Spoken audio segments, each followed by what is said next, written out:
If you've ever sat in class and thought, I'm just not built for studying. You sit there, you try to listen, you highlight every single thing in your textbook, you take notes of every single thing your teacher is saying, and you leave the room feeling like everybody else understands except for you. Here's the truth, you're probably not bad at studying, you're just confusing studying from learning. And once you understand the difference, it will change everything. Studying is the action. You sitting down, you opening your textbook, you highlighting your textbook, reading your notes, all of that is the action of studying. Learning is the outcome. It's what you get afterwards. It's the part where you actually understand what's happening and it clicks in your mind and keeps in your mind for a long period of time as well. Now, studying, it can feel like a chore. Learning, on the other hand, it feels more like curiosity. Both of them do matter. They go hand in hand. You can't have one without the other, but they matter for different reasons. And that's why you need to figure out your why. Are you studying because you have an exam next week and you need the grade for it? Or is it because you actually want to learn the subject and you feel curious about the subject, so you want to find out more about it, hence the learning? Knowing your why will change so much about the energy that comes with studying and learning in general. If you don't know why, your brain will not want to keep going because you just feel like it's a chore and it's so tedious and it's so boring, you just don't want to do it. So before you open your notebook, you need to pause and ask yourself, is this something that I'm doing just for an exam, or is it because I'm learning something that's actually interesting for me? How you approach the subject should always be curiosity first before wanting to get an exam or grade for it. It's the same thing as like you doing a good deed. When you do a good deed, you don't think about all the extra stuff you'll get from this. You don't think about the good karma or whatever it is. You do it from your own heart and you expect nothing out of it. It should be the same as studying or learning, where you're thinking like, okay, I'm doing this because it's interesting. What do I get out of this? Probably nothing. The only thing I get out of it is the satisfaction that I get from learning this new thing. Just that itself should drive you forwards. And if you can figure that out, it will make studying and learning so much easier for you. I'm currently doing a new experiment, or I guess project, in my own time. And this is going to be documented. So keep an eye out for like the next month because it's taking me a little while. But I'm doing something called learning one new thing every single day to keep my mind sharp. And it's exactly what it is. It's literally me. So every day I'm finding something new to learn about, and I try to find something interesting within that topic that will make me want to learn about it further.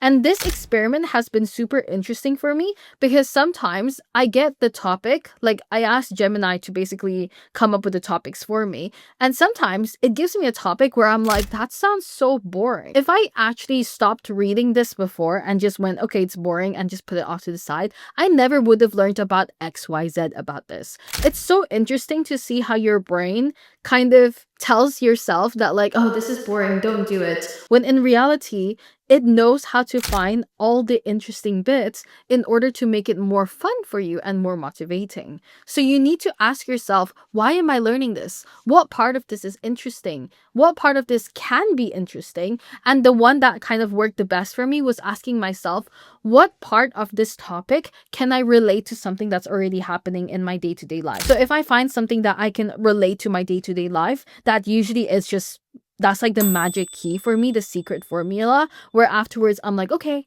I'm going to study this now because it's so interesting, because it's happening to me, blah, blah, blah. And like, it just becomes like, it just makes sense. So what do you do next if you're in that place where nothing seems to go into your mind? Here's how you're going to get out of that rut. As always, you're not going to work harder, you're going to work smarter. Watch every video of me that I've ever made in my TikTok, YouTube, Instagram, whatever it is. I always say the same thing. You're not going to work harder, because I have been there studying for 15 hours a single day and nothing got into my mind, because I'm not prioritizing the learning. I'm prioritizing the act of studying just for the sake of studying, because in my mind, I think that if I study, I'm going to get the A stars, but it's not that.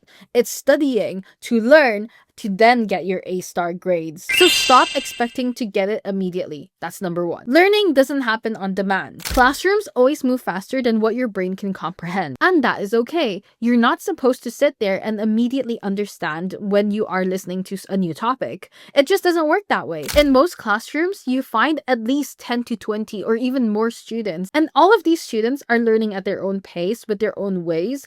One teacher is not going to be able to accommodate to everyone. That's that's why they just go at the pace that they're supposed to go, and then hope that the students will understand everything behind the scenes afterwards because they put in their own time as well. So the real learning actually happens after class, when you're revising the content, when you're reflecting the content, and when you're rebuilding the content in your own mind. So when you're in class, instead of writing everything down that your teacher is saying, choose a few things or choose 1 or 2 key points that stand out the most and build your knowledge around this afterwards. Number 2, rebuild your why. If your mind drifts off, a lot of the times people think that it's about attention. And while it can be because of your attention span, especially if you have ADHD or if you're neurodivergent, it can be because of your attention span. In a lot of cases, especially if it's a new topic that you're learning, it's just because you're unfamiliar and your brain finds it difficult for you to concentrate because it finds it difficult in general. And our brain is not designed in order to do difficult things. It likes the shortcut ways. So when you present it with something difficult, it tries to find a shortcut, which is not listening. You need to be conscious about this. You need to ask yourself,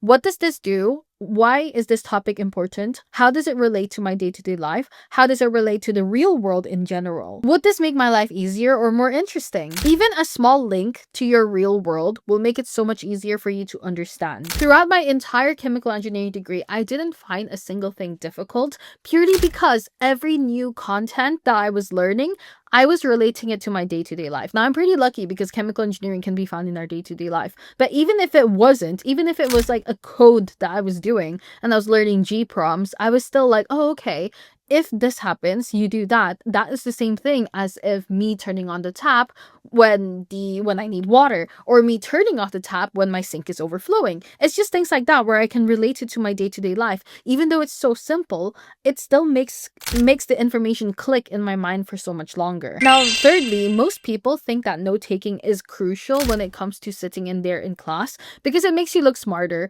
You're writing your notes, it feels like you're doing something, and it makes you think that your teacher's not going to call out on you because you're busy doing something.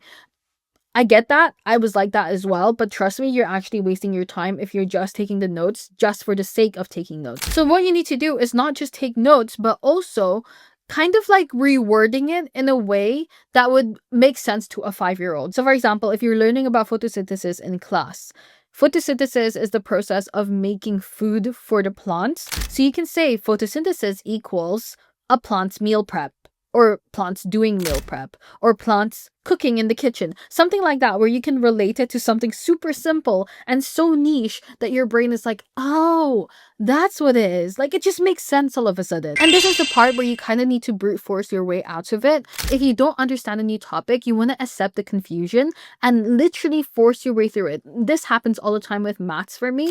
If I don't understand a new topic in maths, or just any topic in maths, if I don't understand it, I will literally brute force my way out of it and just keep going and keep going and keep going. Even if I don't understand it, I do the content, keep going, and all the way in the end, I will somehow understand it. I don't know what it is. It's like riding a bicycle. You go on a bicycle, you're just pedaling, but you're not quite sure what you're doing. And then eventually, you're just able to cycle. It just clicks. Like, your brain just understands.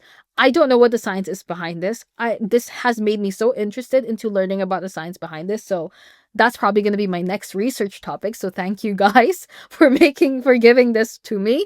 But I'm going to be researching about that as to why our brain does that, why brute force works. And I'm also going to share that with you, obviously. So you want to replace I don't get it into I'm in the middle of getting it, or I'm at the start of getting it. Just that small mindset shift will completely change everything for you. Now, here's a new rule that I'm going to implement with you right now.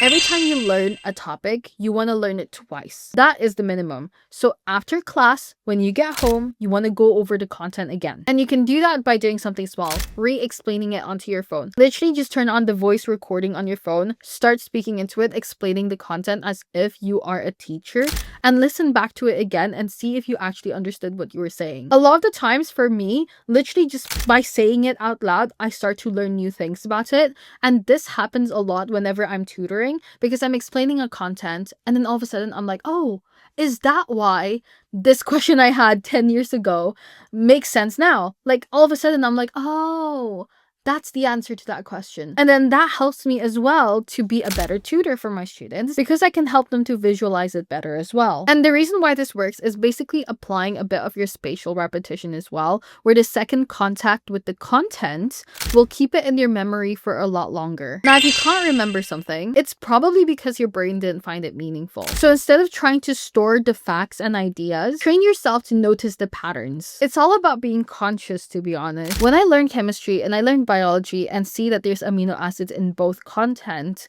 it makes so much more sense to me to link them together. But a lot of the times, my students come to me and tell me that they don't know how to do that. They don't know how to link what they learned in chemistry to what they learned in biology and vice versa, when in fact, knowing both of them together is exactly what you need for both of your exams. So noticing the patterns, when you see an idea that sounds familiar, note that in your mind. Tell yourself, this idea keeps showing up. These two topics connect. The teacher always repeats this word. Those kind of patterns are all the stuff that will make it so much easier for you to learn in the background and help your brain understand it further without you having to do extra steps into it. It takes a while for you to be able to do this because it requires a bit of consciousness where you're like, oh, okay, I've heard this before. Where have I done that? It takes a while to get into that habit, but once you do, you will never get out of it either. And I once again have been trying another thing as well. I feel like I'm doing so many projects at the same time, but it's very relevant, so stick with me here for a little bit. You want to start giving yourself micro promises and making sure that you can do these promises because you want to build trust within yourself in order to do this. Because if you're trying to brute force your way through a subject and you have no trust in yourself that you can do it, then it's never going to happen. But because I have full trust in myself that even though I'm going through a difficult math equation, I will be able to figure it out in the end because I trust myself to do that, then that's fine. I will have the motivation to do the difficult maths in order to get to that understanding stage. So give yourself small promises like, I'm going to study for 15 minutes today, and with full focus, with my phone away, putting it in the other room, I'll review one class later, I'll read one chapter, and just something small that you can complete, even if nothing goes into your mind, just building that trust will be super helpful for you. The more you trust yourself, the more likely you are to build momentum. And I always say this, momentum is better than motivation. So you don't have to understand everything. You just need to understand more than you did yesterday. You are not in a race against anybody else. You are in a race against yourself. As long as you see progress from where you were yesterday, you are already doing so much better than yesterday, obviously. Some days you'll feel like you're not improving, and that's fine because all of a sudden it's just gonna click. Wait for that click. Trust me, wait for it. It will come for you if you do everything that I said in this video today. That click is built on those confused days where you feel like you don't know anything, nothing's going into your mind, but at the same time still having that blind trust in yourself that you are going to be able to figure it out. All of a sudden, you just have that click and you remember everything and it all makes sense. Now let's talk a little bit about the learning types because you're probably going to see this a lot when you search up how to study, how to learn. There's a lot of things about learning types. Now, just to preface, there's a lot of studies that says it works and a lot of studies that says it doesn't work. What I find from my experience is that learning types work when you use it specifically for a certain subject. Makes complete sense, isn't it? So for example, if I'm studying physics, my learning type is more towards the visualization as compared to memorization. So with physics, I need to do the kinesthetic style learning and visualization style learning. So that would be using mind maps, doing the actual experiments, doing the practicals, watching YouTube videos of this, watching animations of it, things like that that will help me to visualize it further. But when it comes to chemistry, it won't be the same. In chemistry, things like blurting, Feynman technique, they work a lot better for me, which is more towards the auditory type learner as compared to the visualization type learner. So the goal is not for you to fit the system where you're like, okay, I need to do this same study technique for all of these subjects. It's more the other way around, where you see the different subjects, you see the different type of study techniques available, and you find the study techniques that works for you for that specific subject, if that makes sense. Because what you learn in chemistry is obviously not the same as what you learn in geography. So the way you learn for chemistry shouldn't be the same way that you learn in geography either. So make the system fit you as compared to you fitting the system. Because if you find the correct system that works for you, you will then be able to tie everything I said together into just one rule which is literally make studying fun. If you enjoy the learning aspect of it, if you enjoy what you are learning, the studying becomes so easy because you're like, oh, I have to do Feynman technique on this topic that I enjoy. Oh, I have to do a past paper on this topic that I enjoy. Obviously, it's going to be so easy just because you enjoy the topic itself. So always give yourself curiosity-driven questions whenever you're done with a new topic, learning a new topic, going through a new topic, or just any topic in general. And you can do this in your day-to-day life as well. Finding curiosity in your day-to-day life will literally feel like you're a child again, looking at the world in a new way. So ask yourself, what's one thing I didn't get? Can I find one example to make it make sense now? You just need that one aha moment, and that curiosity will lead the way for you. Once you start separating studying from learning, you will notice something strange. Learning is a lot easier than you thought. And that's what makes education mean something. It is not about who is the fastest at learning. It's not about who gets the best grades today, who gets the best grades tomorrow. It's about who learns the most out of this. Because if you get an A, and the person next to you gets an A, but the person next to you doesn't remember anything while you remember everything about what you learned, then in the future, you're not going to waste your time having to repeat studying this topic while that person will have to. So if you ever said to yourself, I'm just bad at studying, that is a signal that something is wrong. It is telling you that your brain wants a different relationship to learning. Less pressure, more purpose. Once you learn why you study, you will start studying less for the test and for the grades and more studying for yourself. And that's where the process of studying feels less like a chore. When you see people romanticizing studying, it is because they actually enjoy the act of studying and learning. It is literally that. Like, I genuinely love to learn.